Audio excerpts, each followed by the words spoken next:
I'm very anti-lease.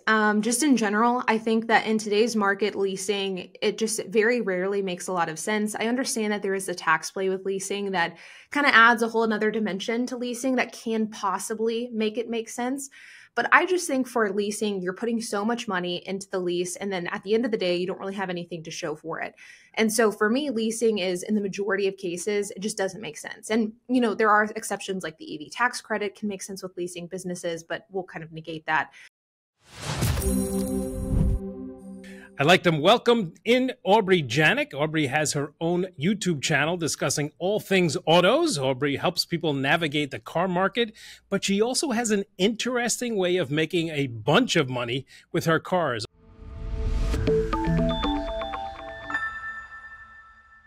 Aubrey, welcome to Wealthion. Thank you for having me. I'm excited to be here.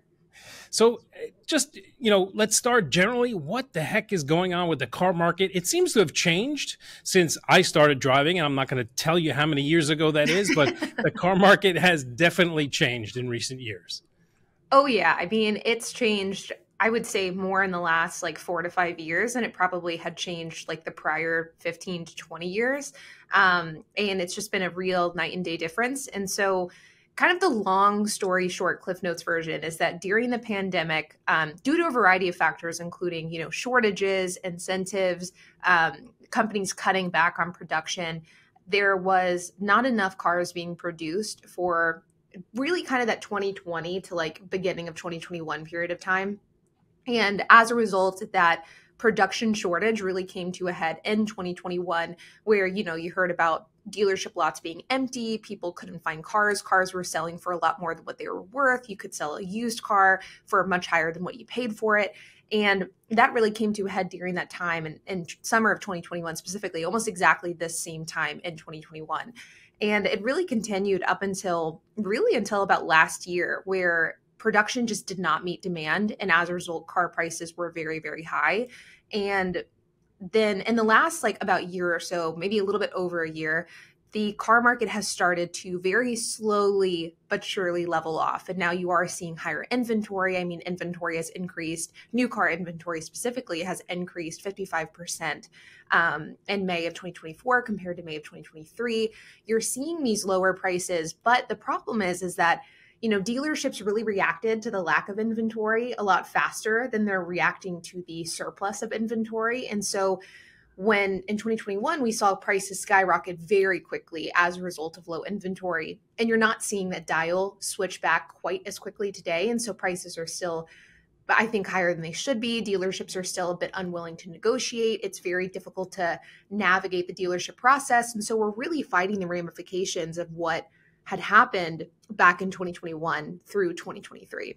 Yeah, there's a lot in there, and there was a ton of information. I will tell you, during the pandemic, it seemed like everybody went out and bought a car. And one of the things you said, you could sell a car for more money than you bought it. And that actually happened to me. My son had a job in Florida. I bought a certified pre-owned Honda Civic.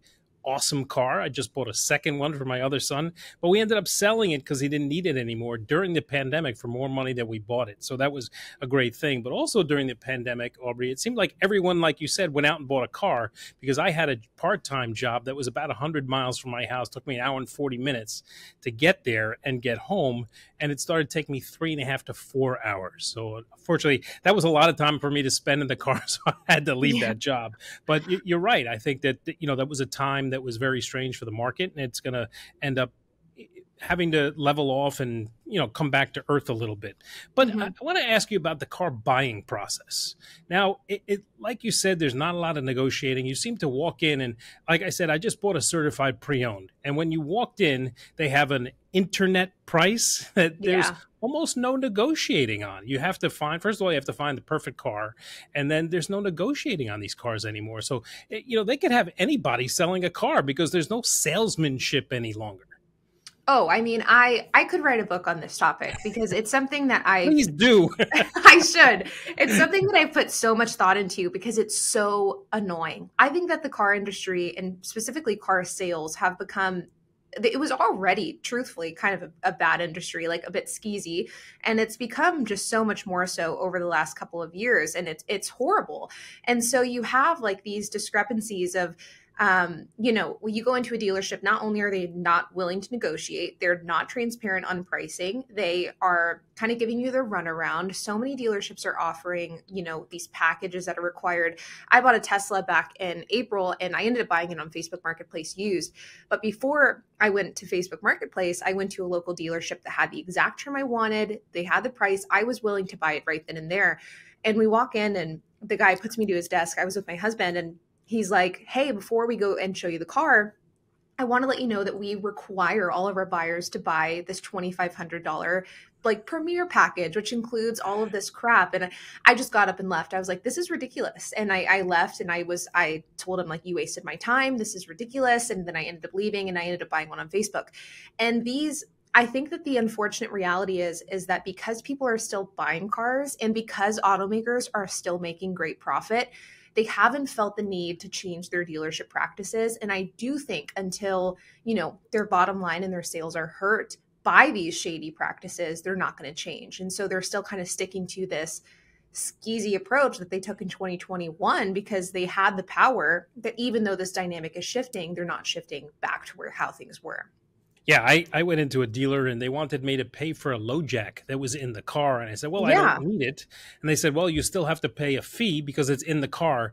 But someone else had already paid for that low jack that was in the car. They didn't refund their money when they brought the car back to the dealership. So here I am thinking, oh, you know what? I don't need low jacks. We'll take it out. But I was like, nope. And I walked away from the car. So yeah, you're absolutely right. There's things like that we really need to look out for, I guess. And interesting. You said you bought a car on Facebook Marketplace.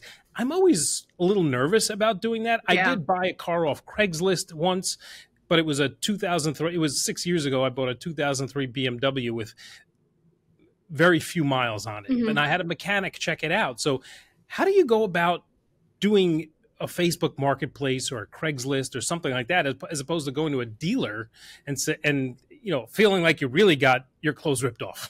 Yeah. I mean, they both have their pros and cons. And so I rent cars out on Turo, so I buy a ton of cars. And my husband is a big car guy. I like cars. And so I buy a lot more cars than the average consumer. And the majority of the cars that we buy are on Facebook purely because it's just much easier to negotiate. It's definitely easier to buy cars on Facebook if you're paying in cash, which is what we predominantly do. Like if you're financing, it does add complexity to where going to a dealership may make more sense. But the negotiating power with going through Facebook is so much stronger. And I have found that, you have to learn how to do a proper PPI. So the pre-purchase inspection, you have to be able to feel comfortable going through and saying, okay, this needs to be fixed. This car is not worth buying. Like you have to know how to look for the red flags. And that could be either, doing it yourself, or it could be hiring a mechanic to do a third-party inspection as well.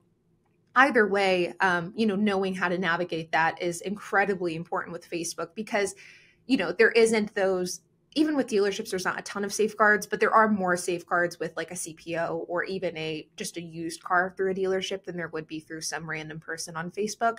But car sellers also get screwed from the dealership. And so you go to a dealership and you buy and you sell one of your cars, they're going to pay you 20% less than what that car is worth. And so a lot of car sellers are like, no, I'm going to keep my 20% and I'm going to do on Facebook as well.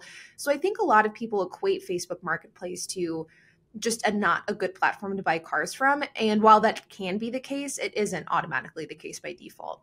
Talk to me about new versus certified pre-owned versus used. Obviously, you buy used through Facebook Marketplace. Mm-hmm. I don't remember. I had a similar situation with an old car where I didn't trade it in. I actually sold it on my own because I felt like I would get more money. So and I did get more money than they were going to give me for the trade-in.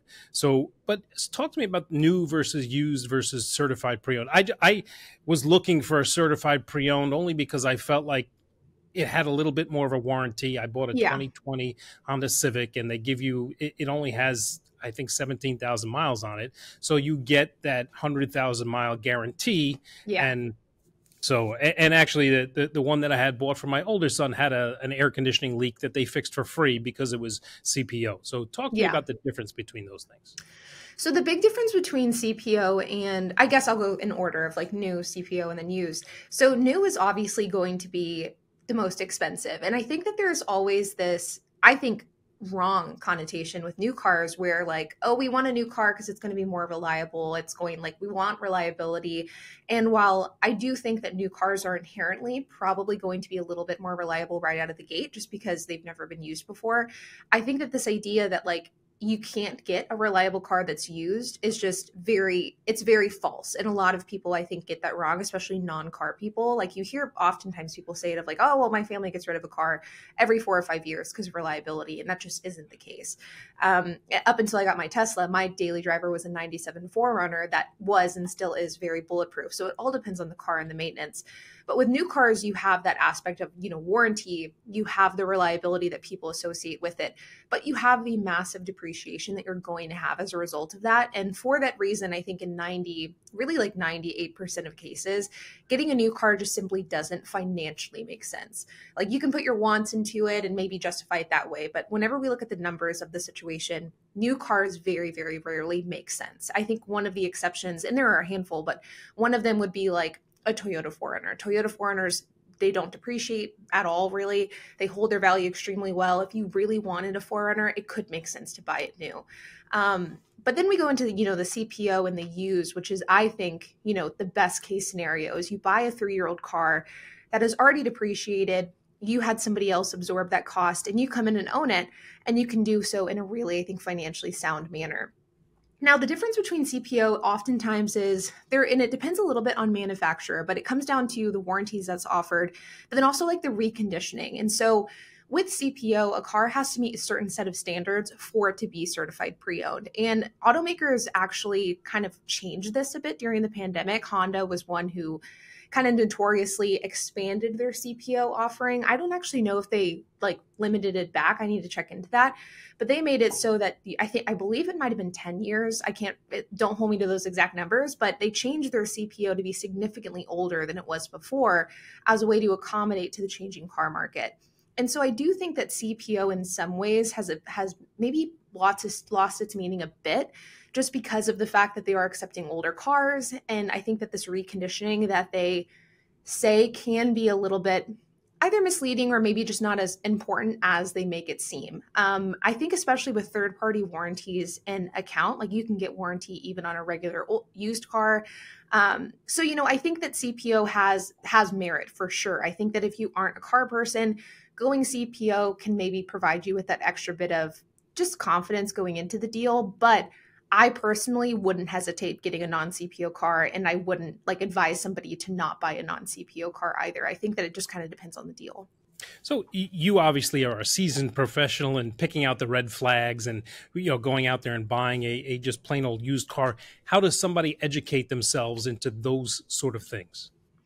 Yeah, that's a great question, and I think that it's a topic that a lot of people just are really daunted by. I'm actually working on a course right now that goes over that because I think it's such a big problem in the market. But I think a lot of it comes down to education and going out and searching for the information, which I know is so much easier said than done. So YouTube is a great tool. I mean, I make videos about it, but there's so many great creators on YouTube that talk about, what to look for when buying a car, what to look for, for price, for PPI, really that entire purchase process, red flags to avoid, how to negotiate. I mean, there is just a plethora of information on YouTube alone that goes into it. One strategy that we also use for cars that we have never purchased before is Facebook groups. Nowadays, there's Facebook groups for every type of car out there. And so if we're looking for example, in November, I purchased a Lincoln Navigator. It was the first time I've ever owned a Lincoln.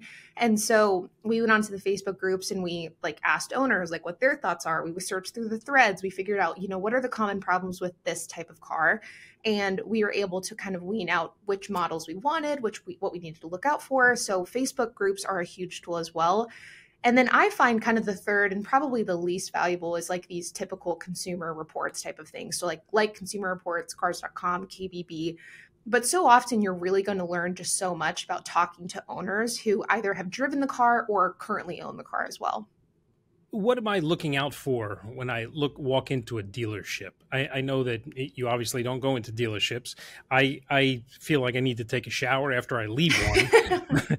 But what am I looking out for? The dealership that I walked into, I saw a guy sitting at a desk that had a drill on the desk wearing a polo shirt. I thought he was a maintenance guy. Then three guys in suits that didn't seem to want to help me and my son. But it was the guy in the polo shirt that not only was great, and he showed us two cars. He said, these aren't the cars for you, and showed us a third one, said, this is a fantastic car. Now, what am I looking out for when I walk into a dealership? Yeah, so I think that there's a few layers to that question. Is like there's kind of the personal wants versus like what is the like crux of the deal, and like what do you need to look out for from that regard. So we've purchased in recent years 2 cars from dealerships. The majority of them are through Facebook. We purchased the Lincoln actually through a dealership, and then my husband has a pretty expensive GT500 Mustang, which he purchased at a dealership as well. And I remember whenever we were searching for the Mustang, it's a near, it's about a $95,000 car, so it's expensive. And whenever we were looking for that, if he felt like the dealership was being kind of dismissive to him, he would leave immediately. He's like, I don't want to do business with somebody who isn't going to treat me with respect. And so that was big for him personally. I feel like I feel the same way as a woman. Like, I don't want to go into a dealership and feel as though the salesmen are being condescending. So I think there's kind of that personal aspect to it. Like, who do you want to be working with? You're going to be making them money. And I know I don't want to help make people money who I feel like don't deserve it. And so I will go to a dealership that treats me fairly and, I feel like I'm being treated right. So there's that perspective of it. But then whenever it comes to the actual deal itself, I think, there are a few things that I look out for is, one, are they being forthcoming with the price? I think that that's a big thing. And I think it's such a big problem in today's market. I hate the idea of, let's wait until we go, like, why don't you test drive the car first and then I'll tell you the price? Or like, why don't we go sit down and then I'll tell you the price? Just tell me the price. I think that's a big one.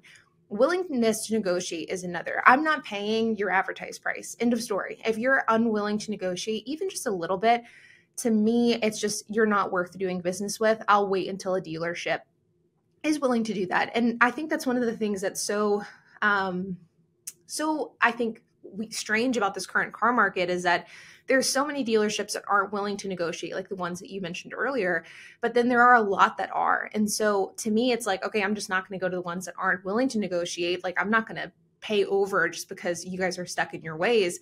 Find one that's willing to negotiate. So that's another factor as well, the willingness to negotiate, transparency with pricing. And then of course, the type of car that you want as well is, no matter what dealerships want to say, the inventory situation is significantly better than it was in 2021. Like, there's no comparison. And so I think a lot of times dealerships want to try to convince car buyers that, hey, there's like, yeah, this car might be more expensive, but inventory is tight. And so if you want the car today, you have to get this more expensive one. But that's not the case. There are a ton of new cars out there. There's a ton of good ones available to buy. So you should also make sure to be patient for the one that you want and don't fall into the pressures that I think a lot of dealerships like to give their customers, which is like, it's either this one or nothing type of thing, which I think far too many dealerships do. Yeah, there's a lot of hidden fees. One dealership wanted me to pay a $1,500 CPO fee, and another one didn't. I'm like, I don't understand. It's the same Honda dealer, not the same Honda dealer, but a Honda dealer. So I didn't understand why one would want to charge me a CPO fee and one didn't. So I obviously went to the one that didn't. But how important is checking out the Carfax, and can you trust the Carfax?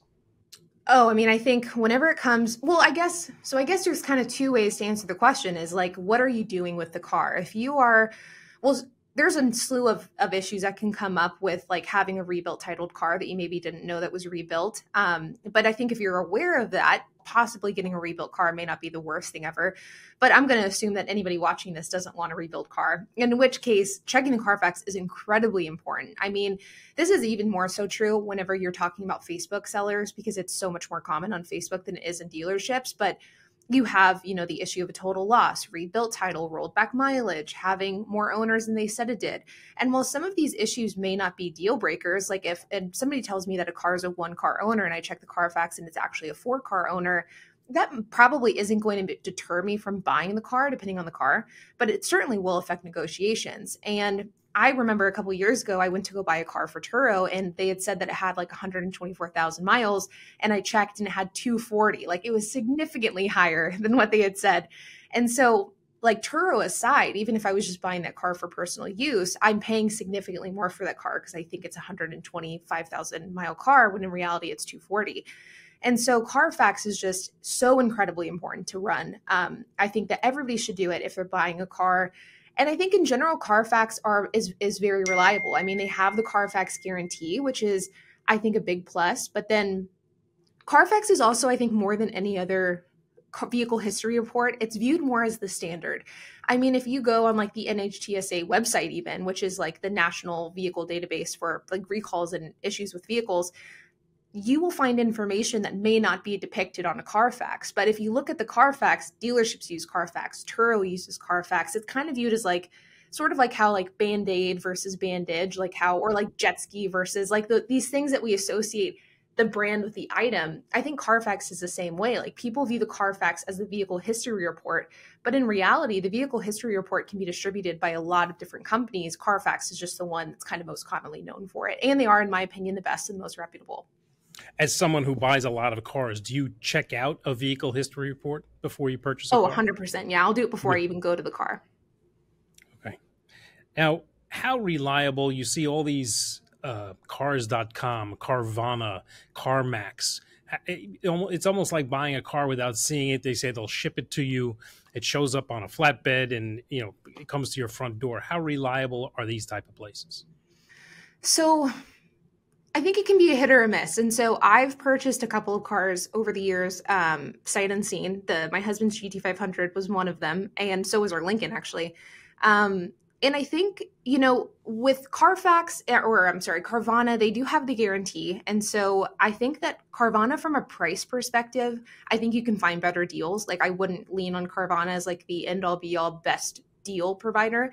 But they do offer a guarantee. And so I have never heard personally of instances where Carvana didn't like uphold that 30-day money back guarantee or whatever it is, might be 7 days, whatever it is. I've never heard of these major companies not coming through with that. I have heard it's difficult. Like you do have to jump through some hoops in order to get it. And so I think as long as you're like willing to accept the fact of like, okay, if this car doesn't come to me like I expect it to, I want to return it. I think it's fine. I think that buying a car sight unseen is okay in a number of occasions, but I would expect, or I would encourage you to get a PPI done by a mechanic. And so in the case of the two cars that we've recently purchased sight unseen, we actually paid a dealership. I think it was like $200. And in both cases, they were Ford, because Lincoln's Ford as well. And we paid a Ford dealership to actually like go to the vehicle, or we had it shipped to the dealership. They did a PPI, they sent us an intense report, and then we made the decision off of that. I would never consider buying a car sight unseen without some sort of tangible evidence of what that car's condition was at the point of purchase, whether that's from an independent party, like a third-party dealership, whether it's from Carvana themselves. I think that PPI is very, very important. All right, so now let's talk about the cash in your pocket and lease versus finance versus pay cash. Yeah, so I think I'm very anti-lease. Just in general, I think that in today's market, leasing, it just very rarely makes a lot of sense. I understand that there is a tax play with leasing that kind of adds a whole another dimension to leasing that can possibly make it make sense. But I just think for leasing, you're putting so much money into the lease, and then at the end of the day, you don't really have anything to show for it. And so for me, leasing is, in the majority of cases, it just doesn't make sense. And, you know, there are exceptions like the EV tax credit can make sense with leasing businesses, but we'll kind of negate that. I think for most people, that leasing just doesn't make sense financially. Whenever it comes to financing and paying cash, I think it comes down to just like the math aspect of it, which is, can you get a low enough interest rate to justify financing that? Or would the term be short enough to where even if it was a higher interest rate, it wouldn't be a big deal? And so and I also think long-term goals also makes an impact, is like, what do you plan on doing in the next year with your money? Like, for example, whenever I bought my Tesla, I bought it in cash predominantly or almost solely because of the fact that I knew I wanted to buy a rental property at some point this year. And I knew that if I financed it, it would be a negative on my credit. And I didn't want to risk that. But if you have no plans to make any large purchases and you can get a solid rate, I think financing it is fine. I also think that a big portion of the equation, which I think a lot of people don't talk about, is the value retention of that car. If you're buying a 2024 Audi that's brand new and you're financing it, I think that's a terrible financial decision because it's going to lose value. It's probably going to be a bit of a high rate, especially in this market. It's going to be a high monthly payment. But if you're financing, say, maybe a Toyota RAV4 or even like BMWs have been holding their value fairly decently, you finance something that isn't going to depreciate the same rate, even if it's for a longer term, I think that's a much better play than financing one that's going to depreciate. So the depreciation play also comes into account with financing, which I think a lot of people forget. How valuable are sites like Kelley Blue Book? I know that I went and I looked at, I checked out what my car should be, and they give you a range, and they also tell you a little bit about the car. How reliable are those sites? I found that they are. So I use KBB quite a bit. And I think the thing about KBB that is just a big factor here is that everybody uses KBB. And so like KBB can almost swing the value of the market just because people use it. I mean, I come across weekly people saying, well, the KBB value of this car is blank. And it doesn't even matter if that's the actual value. They're going to go by it because KBB is reputable enough to where they almost set values in a way. So from that perspective alone, I think you should be aware of what KBB values are for a car. But the problem with KBB is that there is some nuance to like what goes into that value. Is it excellent? Is it good? And it's like, what is excellent? Like my excellent might be different than your excellent. And so I think it is a good tool to use. I think you should be aware of it.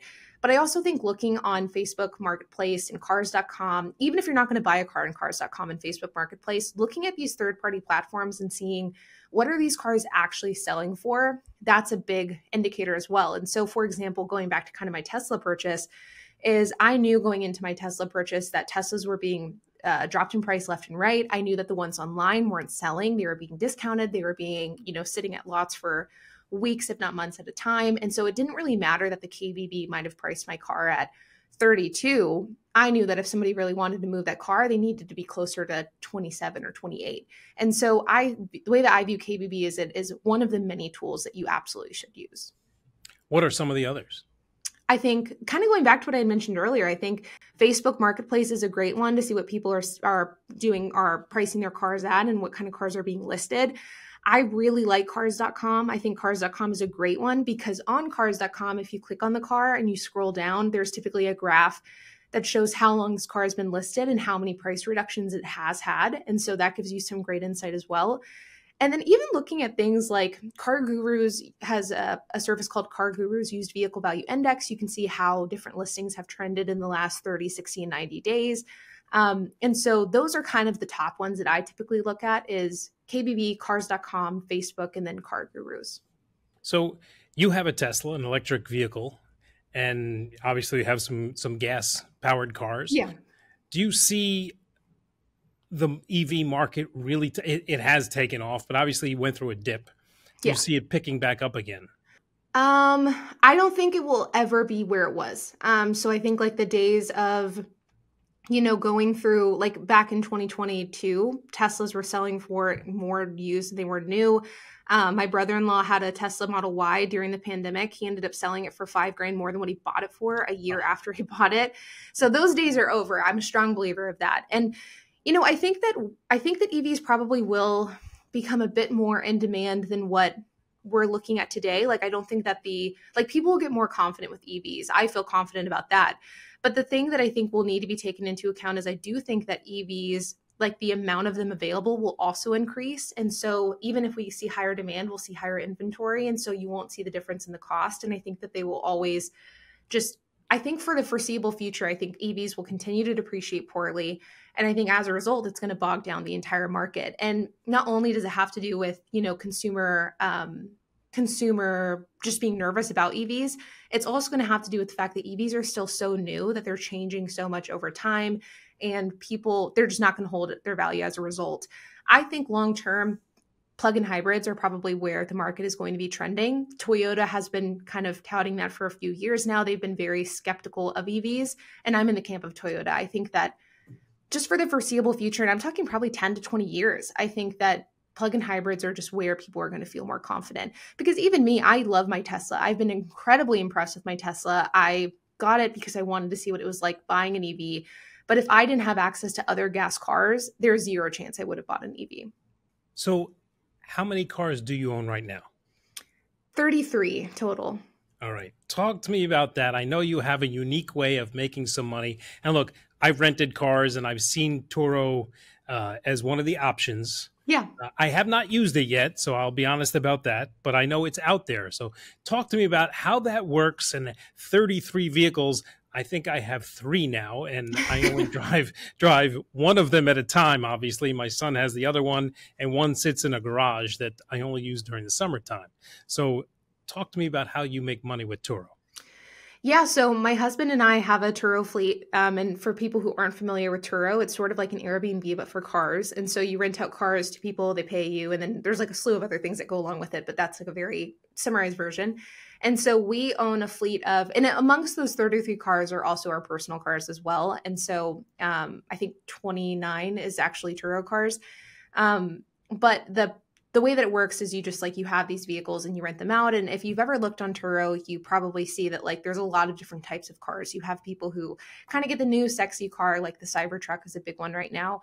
But then my business model is sort of the exact opposite, which is normal everyday cars. And so I go after, Mazdas, Hondas, a lot of Toyotas, Fords. And my kind of whole play is really kind of diving into what I've spoken about on this discussion is, going after cars that have already depreciated, buying them in cash, renting them out, and then either selling them or they eventually get totaled and kind of rinsing and repeating that. And I've been doing that since 2017. And how do you make money with that? Obviously, is there a Turo site? How did you get it set up? Yeah, so you can make money a few different ways, but I would say the kind of main ways is like you do go on Turo.com. So it's just like Airbnb in the sense that like you go there, you set up a profile and you list a car. And then from there, you have a daily rate. And so you set that daily rate based off of the car that you're renting as well as market demand. And different markets will have different prices for different cars. And so you list it and then people rent it. And so you get money from like the daily rate. You can also do extras. And so, for example, in my cars, we offer children's car seats. And so that's like a fee that you can add, but you could do like beach equipment. I think bikes is an option. There's like a handful of like a catalog that you can choose from. And then there's things like, you get a convenience fee for gas, which is $10, but it does add up. And then a big area where you can potentially make money is also like off of the play of buying the car. And so that's one thing that I talk about a lot on my channel is that with Turo, you not only make money off of the front end, so like renting out the cars, but if you buy the cars at the right price, you can also make money off of the car itself, either, if it gets totaled or if it ends up needing to be sold. And so if you buy cars that already have depreciated, you buy them at below market value, you can then make a pretty good profit like off of that vehicle, sort of as if you're flipping a car type of thing. So in the last 7 years, you've bought and sold cars. Have you sold them for a little bit of a profit, or are you just looking to get your money out? Talk to me about how you sell those cars that you've been renting to people. Yeah, so typically, my business model specifically, and you could go a few different routes. Like you could do the kind of buying, renting, and then like aiming to sell. For me, we typically only sell if there's an issue with the car and like the car is creating a problem. Either maybe it's just getting too old, the guests are starting to notice, or it's like having mechanical problems. And so our business model typically doesn't involve, like it's not revolved around selling, but we obviously do because it's just part of it. Our big thing is we want to buy cars at the right price so that if they do get totaled, we're not losing money. And so like a good example of this just recently happened in the last month. We had a 2013 Mazda 3, which we bought in 2021. We bought it for about 6,000. It might've been 65. And it was totaled last month and we were paid out about 8,200 for that. And so we ended up making money off of the car because we bought it at a discount. And so our goal is definitely to make money off of that, whether it be through the sale or through the total loss. But, it doesn't always shake out that way. But across I think we've owned over like 53 cars over the last 7 years. We've never actually lost money off of a total loss. And the only time we've lost money on a sale was recently with a Honda Civic that we had to sell because of maintenance issues where we lost $200.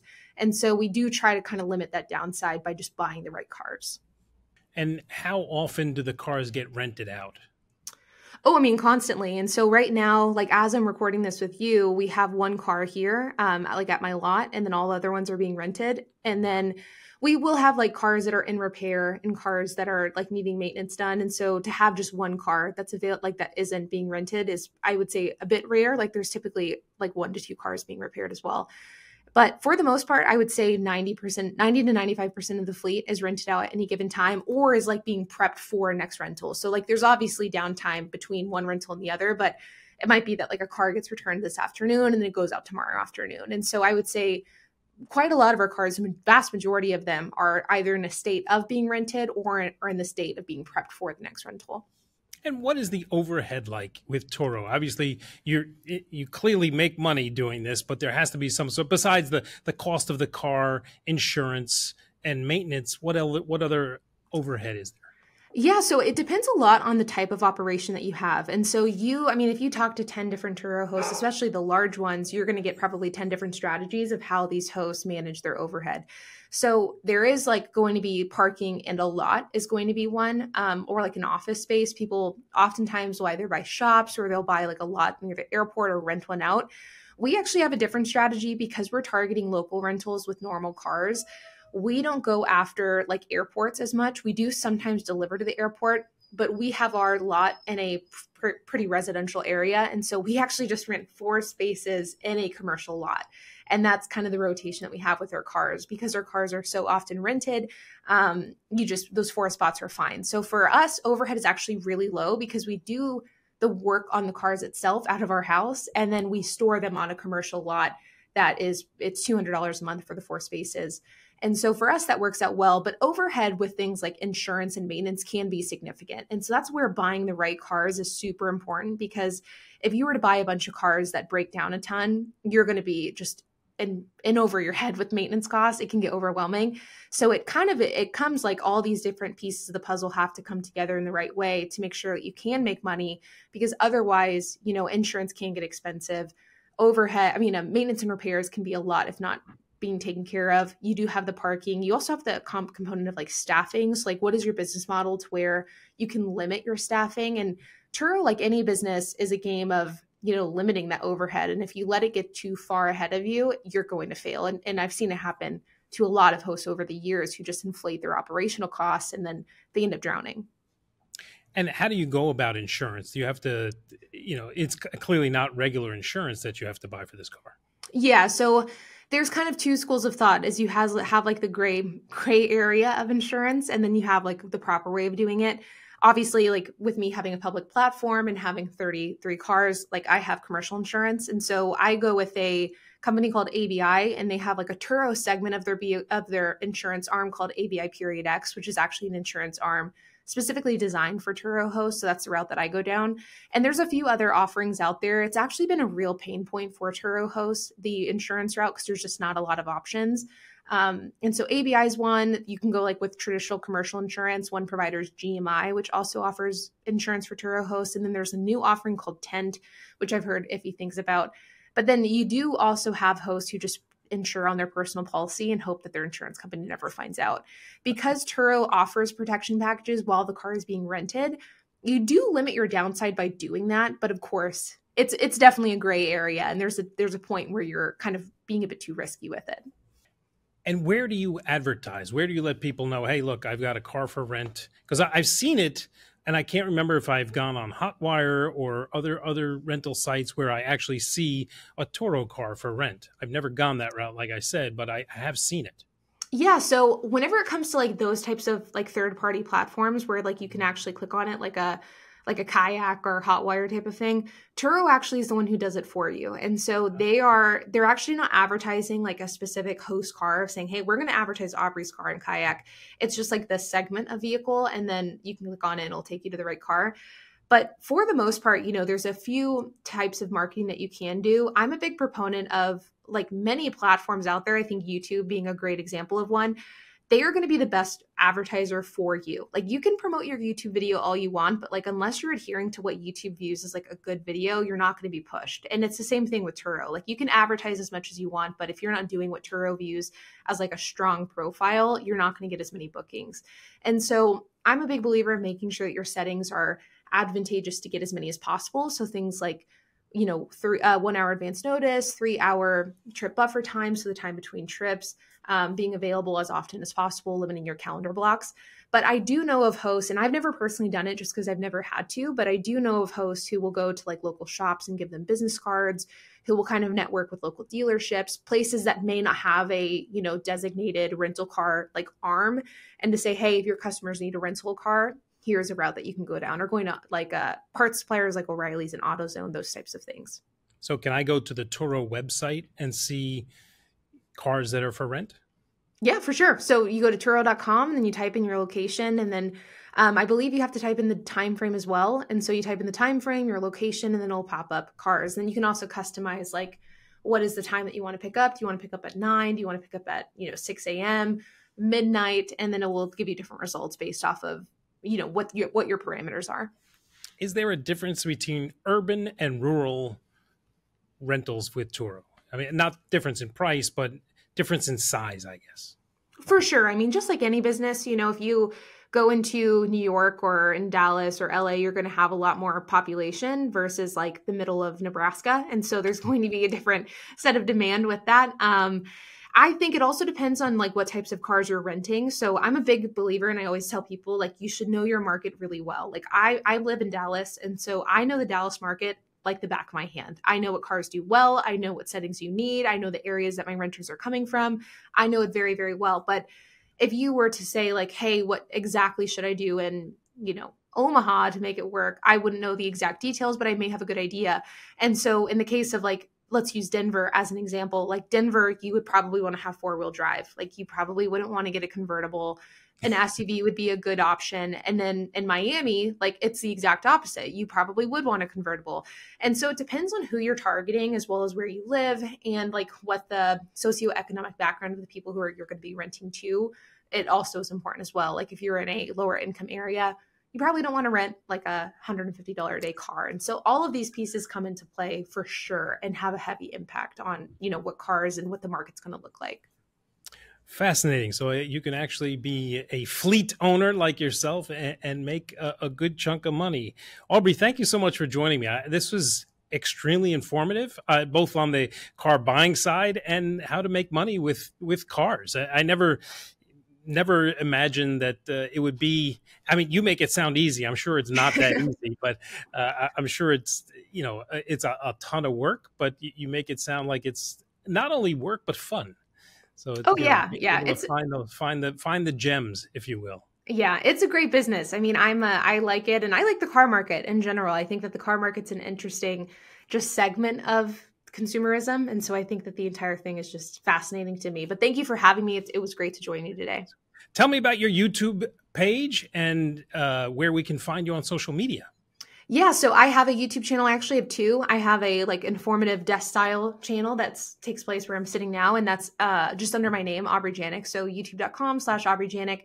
Then I have a vlog that kind of walks through more of the day-to-day of our Turo operations that features my husband as well. And so that's titled Aubrey and HP. You can also find me on Instagram and TikTok, Aubrey.Janik for both.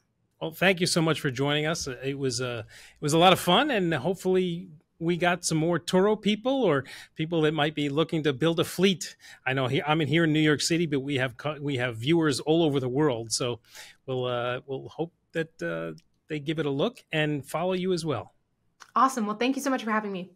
That's a wrap on another discussion here on Wealthion. Thank you for joining us. If you need help being financially resilient, please head over to wealthion.com and sign up for a free, no-obligation portfolio review with one of our registered investment advisors. And remember to follow us on social media for the latest news and information to help you invest wisely. And if you could like and subscribe to the channel, we'd greatly appreciate it. And don't forget to hit the notification bell so you can find out when we post new videos to the channel. Thanks again for watching, and until next time, stay informed, be empowered, and may your investments flourish. And if you like this content, please watch this video next.